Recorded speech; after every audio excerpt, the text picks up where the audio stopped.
আসসালামু আলাইকুম। অষ্টম শ্রেণীর ধারাবাহিক লেকচারে আমরা আজকে এই ভিডিওতে শিখব বৃত্তের খুঁটিনাটি অভিজ্ঞতার ১৭৩ পেজ এবং ১৭৪ পেজ। আমরা যদি ১৭৩ পেজে দেখি, সেই ক্ষেত্রে আমরা দেখছি যে দুইজন শিক্ষার্থী এখানে একটা গোলাকার বস্তু নিয়েছেন এবং সেই গোলাকার বস্তুর বাহিরে থেকে বহিস্থ একটা বিন্দু থেকে তারা দুইটা লাঠি বা স্পর্শক আমরা বলবো, স্পর্শক তারা বৃত্তের সাথে ম্যাচিং করে দিয়েছেন। তো সেই ক্ষেত্রে আমরা এখানে যে বোল্ড করে যে লেখাটা আছে সেটা হচ্ছে মেন কনসেপ্টটা হচ্ছে যে বৃত্তের বহিস্থ কোনো বিন্দু থেকে আমরা যদি বৃত্তের উপরে কোনো স্পর্শক আঁকি তাহলে সেই স্পর্শক থেকে ওই বহিস্থ বিন্দুর দূরত্ব সমান হবে। কিভাবে বিষয়টা, যে এই যে একটা বৃত্ত এবং বহিস্থ বিন্দু থেকে যদি আমরা বৃত্তে দুটি স্পর্শক আঁকি সেই ক্ষেত্রে কিন্তু আমরা দেখব যে এখান থেকে আর এই পয়েন্ট থেকে এই ডিস্টেন্স যদি 10 হয় তাহলে এই ডিস্টেন্স তো হবে 10, অর্থাৎ এটাই হচ্ছে মেন কনসেপ্ট। তাহলে আমরা এখন আসলে মূলত এই ১৭৩ পেজে কিন্তু এই কথাটা আছে, ১৭৪ পেজের কিন্তু একক কাজ আছে তিনটে, এই একক কাজ তিনটি আমরা শিখবো। তো একক কাজ তিনটি বলা হচ্ছে, প্রথম চিত্র যেটা দেওয়া আছে সেটা হচ্ছে একটা বৃত্ত এবং এই বৃত্তের ব্যাসার্ধ দেখা যাচ্ছে এবং এখানে একটা 90 ডিগ্রি কোণ দেওয়া আছে, অর্থাৎ এ কোণ, ওইটা হচ্ছে বি, এ বি একটা বাহু, ও থেকে বি একটা বাহু এবং ও এ আরেকটা বাহু। তাহলে এগুলোর পরিচয় কি, যে ও এটা কিন্তু ব্যাসার্ধ, হ্যাঁ, তাহলে ও এটা হচ্ছে আমাদের ব্যাসার্ধ। তাহলে এই ক্ষেত্রে আমরা যদি দেখি যে এইটুকু আমাদের দেওয়া আছে 6 এবং এইটুকু হচ্ছে আমাদের দেওয়া আছে 12 আর এইটুকুর নাম দেওয়া হয়েছে এক্স। তাহলে সেই ক্ষেত্রে আমরা যদি দেখি এটা যদি সমকোণ হয় তাহলে আমরা এটাকে বলতে পারবো কি এটা 90 ডিগ্রি একটা কোণ আছে। তারপরে 90 ডিগ্রি কোণ মানে একটা সমকোণী ত্রিভুজ। তাহলে সমকোণী ত্রিভুজের যে পিথাগোরাসের উপপাদ্য কিন্তু আমরা জানি। পিথাগোরাসের উপপাদ্য বলেছে, পিথাগোরাস বলেছে যে অতিভুজ স্কোয়ার সমান লম্ব স্কোয়ার প্লাস ভূমি স্কোয়ার, এটা কিন্তু পিথাগোরাসের উপপাদ্য। এখন কথা হচ্ছে কি, যে আমি এখানে ভূমিটা ঠিক আছে, ভূমিটা দেওয়া আছে 12, এরপরে আমাদের যে এইটা দেওয়া আছে এক্স, কিন্তু এই পুরোটা তো দেওয়া নাই, প্রবলেম না? শুধু এখান থেকে এই যে এই জায়গা থেকে এইটুকু দেওয়া আছে 6, তাহলে এই পুরোটা কিভাবে পাবো? এইটাই এখানে একটু বুদ্ধির টেকনিক আমাদেরকে ইউজ করতে হবে, অর্থাৎ বুদ্ধি খাটাতে হবে। কিভাবে? যে আচ্ছা বলেন তো, এইটুকু যদি এক্স হয় তাহলে এইটুকু কি এক্স না? অবশ্যই এক্স। কারণ কি? কারণ এটা যদি বৃত্তের ব্যাসার্ধ হয় তাহলে এটাও তো বৃত্তের ব্যাসার্ধ, আর বৃত্তের ব্যাসার্ধ আমরা জানি সব সময় সমান হয়। তাহলে বৃত্তের ব্যাসার্ধ যদি সমান হয় তাহলে এটা হচ্ছে এক্স, এইটা হচ্ছে এক্স। তাহলে এখন ও থেকে বি তে যদি আপনি যান তাহলে এক্স প্লাস সিক্স, অর্থাৎ এইটুকু এক্স, এইটুকু হচ্ছে সিক্স, তার মানে এক্স। তাহলে এখানে এখন কথাটা লিখবো যে এখানে ও এক্স বৃত্তের ব্যাসার্ধ, সরি ও এ, হ্যাঁ, ও এ হচ্ছে আপনার বৃত্তের ব্যাসার্ধ, তার মানে ও এ সমান এক্স। এরপরে ও বি হচ্ছে আপনার এক্স প্লাস সিক্স এবং এ বি যেটা এ বি দেওয়া আছে আপনার হচ্ছে 12। তাহলে এখন যদি আমরা একটু দেখি এখানে যে পিথাগোরাসের উপপাদ্য যদি আমরা ইউজ করি তাহলে সেই ক্ষেত্রে আমরা দেখব অতিভুজ স্কোয়ার মানে ও বি স্কোয়ার সমান লম্ব কি, লম্ব হচ্ছে ও এ স্কোয়ার এবং ভূমি কি, ভূমি হচ্ছে এ বি স্কোয়ার। এটা আমাদের কাজ শেষ। আমরা একটু বাংলাতে এই কথাটা লিখে ফেলবো যে পিথাগোরাসের উপপাদ্য হতে পাই বা ত্রিভুজ ও এ বি, তাহলে ও এ বি হতে পিথাগোরাসের উপপাদ্য প্রয়োগ করে পাই, বা ও এ বি তে পিথাগোরাসের উপপাদ্য প্রয়োগ করে পাই, এই কথাটা জাস্ট লিখবো। এখন মানগুলো বসায় দেব। আমাদের প্রশ্ন কিন্তু এক্স এর মান চেয়েছে, কার মান চেয়েছে? এক্স এর মান চেয়েছে। তাহলে এক্স এর মান যদি চাই আমরা এক্স এর মানটাই বের করব। তাহলে ওবি কি, ওবি হচ্ছে এক্স প্লাস সিক্স, ও এ, ও এ হচ্ছে এক্স, এই স্কোয়ার গুলো দিতে হবে, প্লাস এবি কি, এবি হচ্ছে 12, তাহলে 12 স্কোয়ার। তাহলে এখন দেখেন এটা কিন্তু আমাদের সেই ছোটবেলার ক্লাস 6 এ আমরা পড়েছি এ প্লাস বি স্কোয়ার সূত্র এখানে চলে আসছে। তার মানে এ square plus 2 A B plus B square, এটা যা আছে তাই দেন। আর এই 12 স্কোয়ার মানে হচ্ছে 144। তাহলে এখন বলেন এক্স স্কোয়ার, দুই পাশে এক্স স্কোয়ার আছে, এক্স স্কোয়ার আমরা কেটে দিতে পারি, বা এই পাশে যদি নিয়ে আসি তাহলে মাইনাস এক্স স্কোয়ার, তাহলে plus x square minus x square কেটে যাবে, তাহলে এখন এখানে কি 12x গুণ করলে 12x প্লাস কত 36 6 স্কোয়ার মানে 36 ছয় দুগুণে যেন আবার 12 না লিখি, এটি কিন্তু আমরা অধিকাংশ ভুল করে থাকি। 6 স্কোয়ার মানে হচ্ছে 6 ইন্টু 6, নো 6 ইন্টু 2। এটা মানে কি 6 কে 2 বার গুণ করা, 6 কে 2 বার গুণ করা, 6 কে 2 বার গুণ করা, তার মানে 6 কে 2 বার গুণ করা। 6 কিউব 6 কে 3 বার গুণ করা, 6 কে 3 বার গুণ করা। এরপরে আমরা যদি দেখি এখানে 144। এখন আমরা 12x ইকুয়াল 144 মাইনাস 36 প্লাস 36 ওই পাশে গিয়ে মাইনাস 36। এরপরে যদি আমরা দেখি এখানে 12x ইকুয়াল এটাকে আমরা বিয়োগ করে ফেলবো, তাহলে 144 মাইনাস হচ্ছে 36। আমরা যদি দেখি 8 আর 6 14, 6 6 12 13 14, 3 আর 1 4 0 অর্থাৎ 108। এখানে আমরা পেয়ে যাচ্ছি 108, তাহলে 108। এখন 12 দিয়ে ভাগ করে দিব, পাশে 12 দিয়ে ভাগ করে দিব, তাহলে 12 দিয়ে ভাগ করে দিব, তাহলে x ইকুয়াল 108 ডিভাইডেড 12। তাহলে এটাকে ভাগ করলে কত হবে স্যার? ভাগ করলে হবে, আমরা যদি দেখি এটাকে ভাগ করি 108কে যদি ভাগ করি তাহলে 12 12, এভাবে আমরা 12 ঘরের নামতাও করতে পারবো বা নর্মালিও আমরা ভাগ করতে পারবো। 6 12 কত হয়? 6 দুগুণে 12, 2 হাতে পড়ে 1, 6 একে 6 একে 7 হচ্ছে না। তার মানে আমরা যদি 9 দিই, 9 9 দুগুণে 18, 8 হাতে পড়ে 1, 9 একে 9 আর একে 10, তাহলে 9, এক্স এর মান হচ্ছে 9।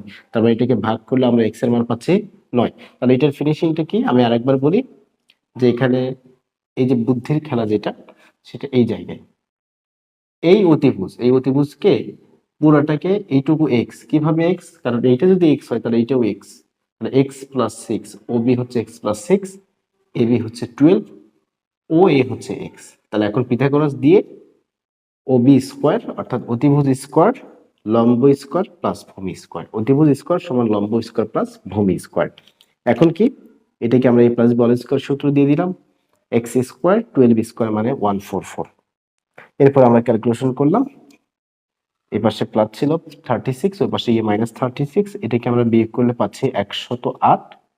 হ্যাঁ, এরপরে 12x এর সাথে গুণ ছিল, ওই পাশে গিয়ে ভাগ হবে, তার মানে ভাগ করে দিয়েছি, ভাগ করে দেওয়ার পরে আমরা পাইছি হচ্ছে 9, তার মানে x এর মান হচ্ছে আমাদের 9। আমরা যদি এই চিত্রটা দেখি অর্থাৎ খ নাম্বার যদি আমরা করি, সেই ক্ষেত্রে আমরা দেখছি যে একটা বৃত্ত আছে, বৃত্তের একটা বহিস্থ বিন্দু আছে, সেই বিন্দুর নাম হচ্ছে P, আর সেই কোণ এখানে একটা দেওয়া আছে 40 ডিগ্রি।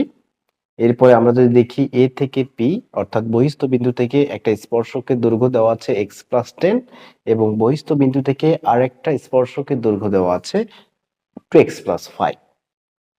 এখানে যদি আমরা বৃত্তস্থ কোণ কেন্দ্রস্থ কোণের কথা চিন্তা করি, তাহলে এ বি একটা বৃত্তচাপ, আর এই বৃত্তচাপের ভিতরে জেড একটা কোণ আছে, এবং এই বৃত্তচাপ এর এ বিন্দু এবং বি বিন্দু থেকে একটা বৃত্তস্থ কোণ আছে এখানে, এটা হচ্ছে কেন্দ্রস্থ কোণ, এটা হচ্ছে আমাদের বৃত্তস্থ কোণ। কারণ আমি বৃত্তস্থ কোণ এভাবে বুঝিয়েছি যে যে চাপ নিয়ে আমরা কাজ করব সেই চাপের বিন্দু দুইটি থেকে যেখানে যাবে, সেই চাপের দুইটি বিন্দু থেকে যেখানে যাবে, এই যে এ এবং বি চাপের দুইটা বিন্দু থেকে এই যে এখানে গিয়ে মিলিত হয়েছে, এভাবে আমি হাত দিয়ে এভাবে বুঝিয়ে দিয়েছিলাম যে এই এ এবং বি থেকে যেখানে গিয়ে মিলিত হবে এটার নাম হচ্ছে আপনার কি কোণ? বৃত্তস্থ কোণ।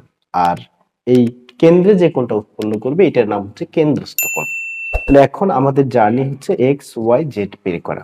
আমরা প্রথমত একটা কাজ করি, এখানে যদি আমরা দেখি যে এই যে এটা কিন্তু অবশ্যই 90 ডিগ্রি এবং এইটাও কিন্তু 90 ডিগ্রি, এটা আমাদের বইয়ে লেখা আছে যে এটা 90 ডিগ্রি হবে।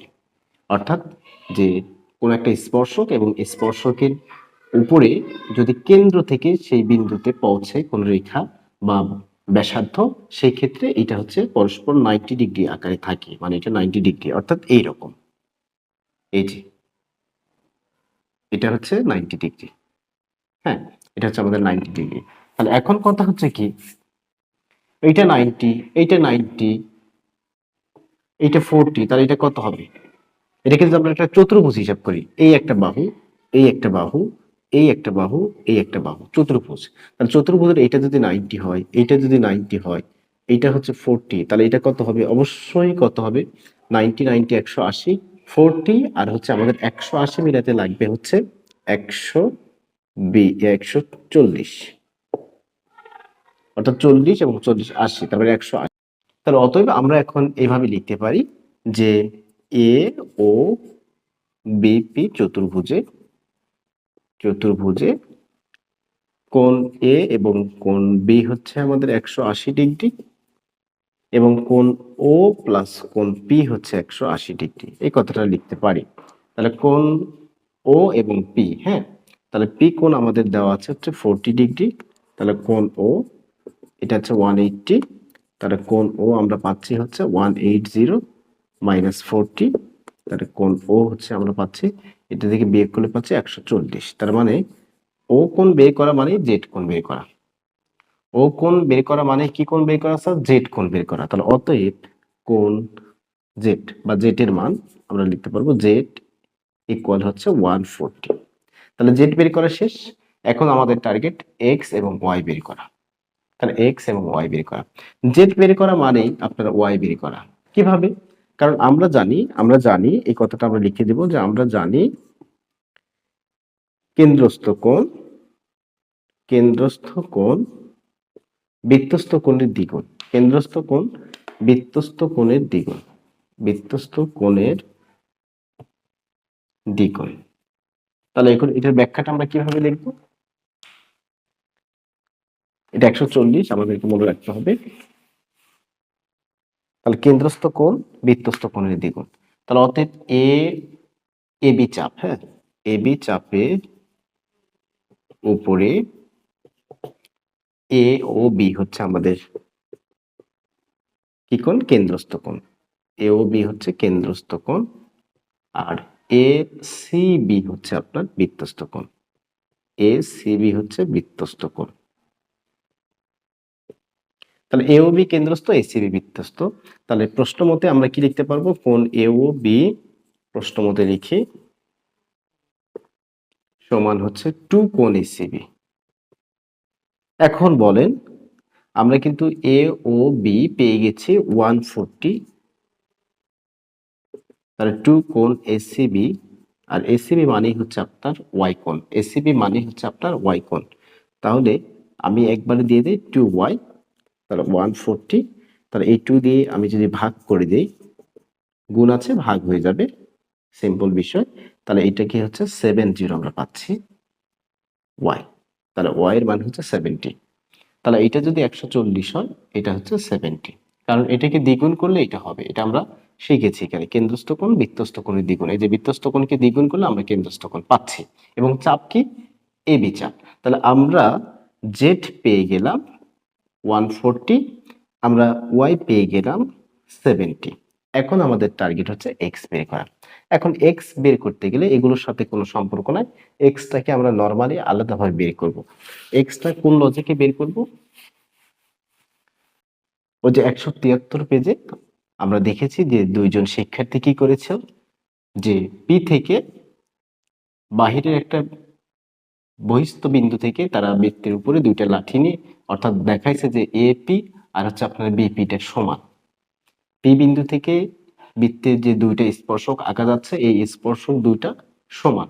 তাহলে সেই ক্ষেত্রে আমরা বলতে পারি যে এপি সমান, আমরা বলতে পারি বিপি। তাহলে এপি কত বলেন? এপি হচ্ছে, এপির দৈর্ঘ্য দেওয়া আছে x+10 এবং বিপির দৈর্ঘ্য দেওয়া আছে স্যার 2x+5। তাহলে আমরা যদি এক্স গুলোকে এক পাশে পার করি, আচ্ছা 10 প্লাস 5 কি পাশে নিয়ে আসেন -5, 2x প্লাস x কে ওই পাশে নিয়ে যান -x, তাহলে 2x থেকে x বাদ দিলে x, আর 10 থেকে যদি আমরা 5 বাদ দিই সেই ক্ষেত্রে 5 পাচ্ছি, তার মানে x এর মান 5। তাহলে x এর মান পাচ্ছি আমরা 5, y এর মান আমরা পেলাম হচ্ছে 70 এবং z এর মান পেলাম 142। এই গ নাম্বার প্রশ্নটি যদি আমরা দেখি, সেই ক্ষেত্রে আমাদের কাছে মনে হবে, প্রথম দেখায় মনে হবে এটা মনে হয় অনেক কঠিন হবে। আসলে আপনাকে যদি আমি সঠিকভাবে বোঝাতে পারি বা ইজি ওয়ে বোঝাতে পারি, তাহলে আপনার কাছে কিন্তু ইজি মনে হবে। তাহলে এখন আমরা যদি এটাকে সমাধান করি, এই প্রশ্ন হচ্ছে সিবি অর্থাৎ বি থেকে সি এর দৈর্ঘ্যটা চেয়েছে, কিন্তু কিছুই তো দেওয়া নাই। এই যে এগুলো কি, এগুলো বুঝতেছি না। আসলে এগুলো বোঝার বিষয় আমরা পূর্বে কিন্তু আলোচনা করেছি যে বহিস্থ কোনো বিন্দু থেকে যদি বৃত্তের উপরে স্পর্শক আঁকা যায় সেই ক্ষেত্রে স্পর্শকগুলো সমান হবে। কিরকম? যে পি থেকে সি এর দূরত্ব এবং কিউ থেকে সি এর দূরত্ব কিন্তু সমান। আচ্ছা, এখানে দেখা যাচ্ছে যে একটু বড় ছোট হয়েছে, কিন্তু আসলে সমান। হ্যাঁ, আপনাকে বুঝে নিতে হবে বিষয়টা। এরপরে বি থেকে কিন্তু পি এবং বি থেকে কিন্তু আমাদের আর, এটা কিন্তু আর, তাহলে বি আর এবং হচ্ছে বিপি সমান। এরপরে অনুরূপভাবে আমরা যদি এদিক থেকে দেখি, এ থেকে আর, এ থেকে কিউ, এটাও কিন্তু সমান। আচ্ছা, আমাদের টার্গেট কি? সিবি বের করব। তাহলে কিভাবে শুরু করব? শুরু করব, এই দুইটা তথ্যই দেওয়া আছে, এই দুইটা কিন্তু আমাদের সমান। অর্থাৎ প্রশ্ন মতে বা শর্ত মতে আমরা যদি পূর্বের পেজে দেখি 173 পেজে, ওই যে স্পর্শকের যে খেলাটা, অর্থাৎ বহিস্থ কোনো বিন্দু থেকে বৃত্তের উপর যে স্পর্শক আঁকলে স্পর্শক দুইটা যে সমান হয়, এই কথাটা আমরা জাস্ট লিখবো এখানে, যে বৃত্তের বহিস্থ কোনো বিন্দু থেকে স্পর্শক আঁকলে স্পর্শক দুটি সমান হয়। তাহলে অতএব শর্ত মতে এ আর ইকুয়াল হচ্ছে এ কিউ। তাহলে এ আর কত দেওয়া আছে? 3x+2 এবং এ কিউ দেওয়া আছে স্যার x+11। এখন 3x, এই প্লাস এক্স কে পাশে আনলে মাইনাস এক্স, 11 এই প্লাস 2 কে ওপাশে নিয়ে যান -2, তাহলে 3x থেকে x বিয়োগ করলে হবে 2x, এটাকে বিয়োগ করলে হচ্ছে 9। তাহলে x এর মান আমরা পেয়ে গেলাম 9/2। এখন কিন্তু আমাদের জন্য এগুলো বের করা ইজি। আচ্ছা, এখন প্রত্যেকটা দৈর্ঘ্য আমাদের বের করার প্রয়োজন নাই। এটার দৈর্ঘ্য কতটুকু হবে এটা আমাদের বের করার প্রয়োজন নাই। এটা কত হবে এটা বের করলে তো এটা পাবো। কিন্তু আমাদের টার্গেট হচ্ছে এই যে বিপি এবং হচ্ছে পিসি বের করা। তাহলেই আমরা এই বি থেকে সির দৈর্ঘ্য পেয়ে যাব। একবার এইটা বের করে ফেলবো এইটা। আচ্ছা, এটা বের করা মানে কোনটা বের করা আসলে? এই যে এটা বের করা। কারণ এই দূরত্ব আর এই দূরত্ব কিন্তু সমান হবে। অর্থাৎ বি থেকে আর এর দূরত্ব এবং বি থেকে পি এর দূরত্ব সমান হবে শর্ত অনুযায়ী। বহিস্থ বিন্দু থেকে এই যে স্পর্শক দুইটি সমান হবে। তাহলে আমরা জাস্ট এটা বের করে ফেলবো x+6। তাহলে x+6 বের করা মানে হচ্ছে বিপি। তাহলে বি আর ইকুয়াল হচ্ছে বিপি। শর্ত মতে লিখে ফেলবো এখানে বি আর ইকুয়াল বিপি, তার মানে x+6 ইকুয়াল হচ্ছে আমাদের বিপি। তাহলে x+6, x কত? x হচ্ছে 9/2 প্লাস, তাহলে এখানে ভগ্নাংশ চলে আসছে, ভগ্নাংশটাকে একটু লসাগু করে যোগ করে ফেলতে হবে। এরপরে আমরা যদি দেখি এখানে লসাগু হচ্ছে আমাদের 2, তাহলে 9 প্লাস 6 দুগুণে হচ্ছে 12, লসাগু আমাদেরকে শিখতে হবে। এরপরে আমরা দেখি 9 আর যদি 12 আমরা যোগ করি, আমরা পাচ্ছি হচ্ছে 21/2। তাহলে এটা আমি লিখে দিই 21/2। তাহলে বিপি হচ্ছে 21/2, তার মানে 21/2। বি থেকে পি ডিস্টেন্সটা হচ্ছে 21/2। এখন আমাদের টার্গেট এই 5x+1 বের করা, আর 5x+1 মানে হচ্ছে কিউসি, আর কিউসি মানে হচ্ছে পিসি। তাহলে এখন আমরা অনুরূপভাবে x এর মান কিন্তু 9/2 বসিয়ে আমরা বের করব। তাহলে 5x+1 এটা হচ্ছে আমাদের কিউসি, আর কিউসি মানেই হচ্ছে আমাদের পিসি। তাহলে এটা 5x+1 ইকুয়াল পিসি। তাহলে 5 ইন্টু 9/2+1 ইকুয়াল পিসি। তাহলে আমরা যদি দেখি এখানে 5 নং 45 পিসি। তাহলে লসাগু করলে 45 প্লাস হচ্ছে আপনার 2 একে 2 পিসি। তাহলে 45, 46, 47 ডিভাইডেড 2, এটা হচ্ছে আমাদের পিসি। তার মানে পিসি মানে হচ্ছে 47 বাই হচ্ছে 45 হচ্ছে 47, 47 অর্থাৎ 47/2। এটা আমরা পিসি পেয়ে গেলাম। এখন আমাদের টার্গেট আমরা পূরণ করতে পারবো, অর্থাৎ সিবি বের করব। আর সিবি মানেই হচ্ছে বিপি যোগ আপনার পিসি। বিপি যোগ হচ্ছে পিসি। তাহলে 21/2 প্লাস 47/2 আমরা যোগ করে ফেলবো, লসাগু করবো 2। তাহলে 7 আর 1 8, 2 আর 4 হচ্ছে 6, 68। তাহলে 68কে আমরা 2 দিয়ে ভাগ করলে 3 4 অর্থাৎ 34। তাহলে এই ডিস্টেন্সটা আমরা পেয়ে গেলাম হচ্ছে 34। এইভাবে এই অ্যান্সারটা আমাদেরকে বের করতে হবে। তো দেখা হবে পরের কোনো ভিডিওতে। ভালো থাকবেন, চ্যানেলটিকে সাবস্ক্রাইব করবেন এবং আপনার প্রয়োজনীয় ভিডিও পেতে কমেন্ট করবেন। আসসালামু আলাইকুম ওয়া রাহমাতুল্লাহ।